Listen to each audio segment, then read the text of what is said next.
evening, everybody. Welcome to a special production by the Villainous Times by me, Juton.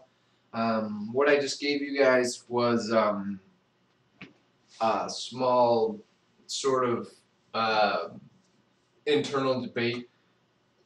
Of course, that was a pretty severe one, I might say. That's pretty powerful, I guess.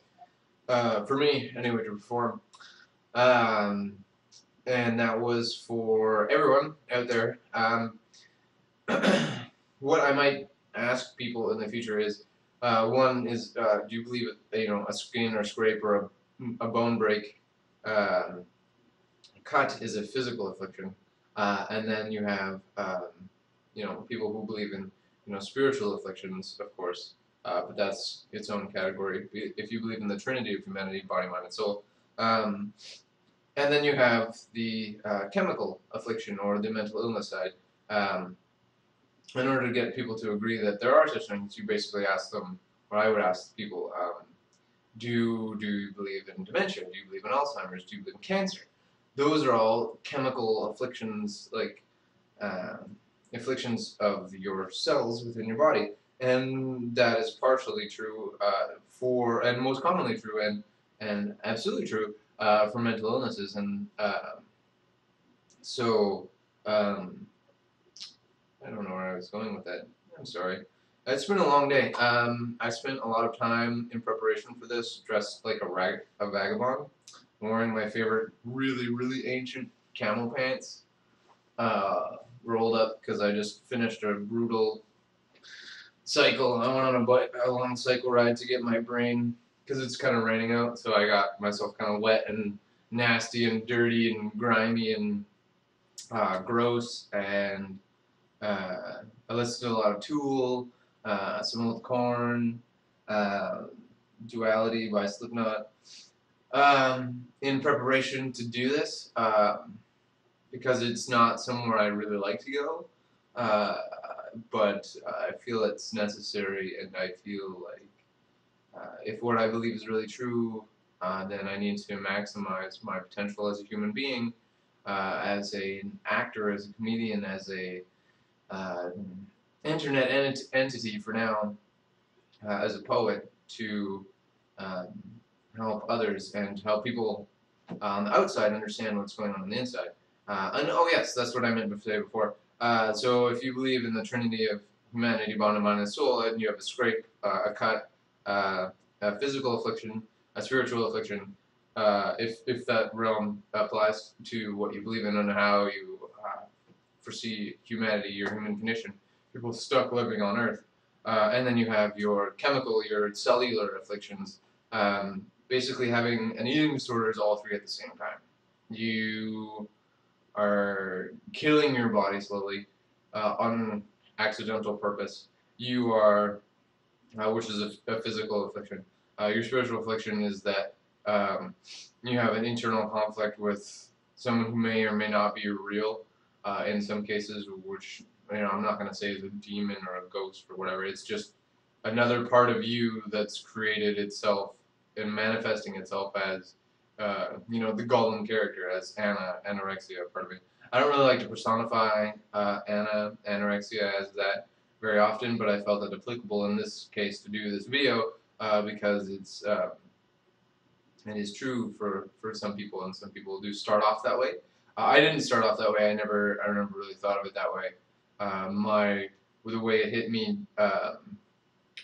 when I came out of it, when my realization happened that I had a mental illness, that I had an eating disorder, and then looking back at my life, it's really easy to see that, having almost died several times from malnourishment and overexertion and super crazy crap to just like keep myself ultra thin.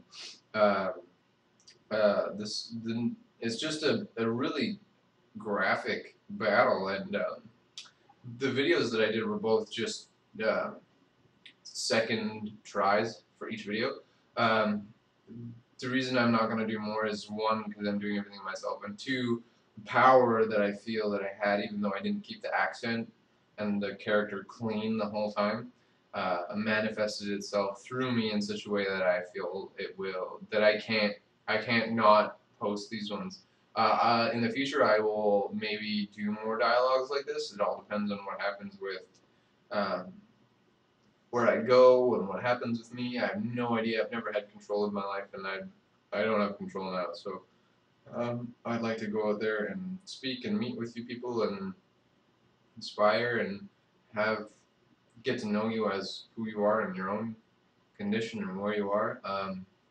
Yeah, I'm just me. I'm just a guy who's messed up that wants to help other people, and my every moment is dedicated to that. Whether that's by poetry or these interactions, and hopefully I get to do more of awesome things in the future. This is my first sort of dramatic role of acting for you guys. I can do tons of other stuff, but this is my first one because it just came to me the other day. I'm gonna do. Still, you're gonna get the Wednesdays, Villainous times, and Fridays.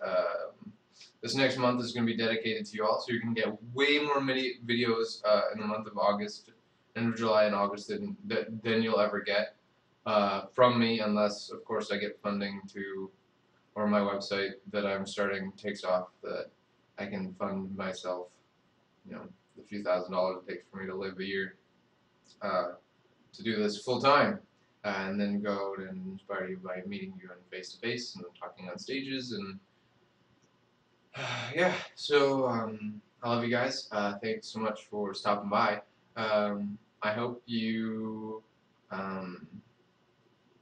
when you watch the videos, I hope that you saw the most rabid and ravenous, disgusting, toxic side of what a mental illness can do to a person. And if you were to think of that as a dialogue happening in some side of someone's head, you might think of how that might destroy a family structure, our relationships, and themselves, of course.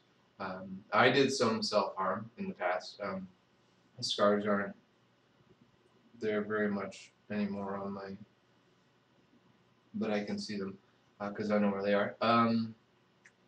They can be very destructive, and they can lead to death by suicide or by other means. And so I really want you people to think, to you guys, not you people, you guys, for people, to think of what it is that they're dealing with, and that it is more than just a spiritual affliction. It's more than just a chemical imbalance. It's more than just a physical affliction or spiritual affliction. It is all three combined at the same time, living and breathing. That's a disgusting manifestation inside of a human being in most cases. And the way to rescue someone is to accept them for who they are in their story, however uncomfortable for you that may be. You must break your own mold of comfort, and you must accept them. You must help them. You must show them what virtuous love living is. And if you can't do that, then it's partially your fault that they fade out. And I know that's pretty intense, but that goes along with the saying, how can you love someone if you don't accept them? How can you love someone or accept someone if you don't understand them? And how can you understand someone if you really don't give them time of day, if you really don't spend time communicating, dialoguing, reading through their poetry, reading through their life when they allow it? You can't, even your own children. So prioritize. Making a profit should be last. Lives should be first. Thanks for stopping by for Villainous Times. You guys have a good night. Bye.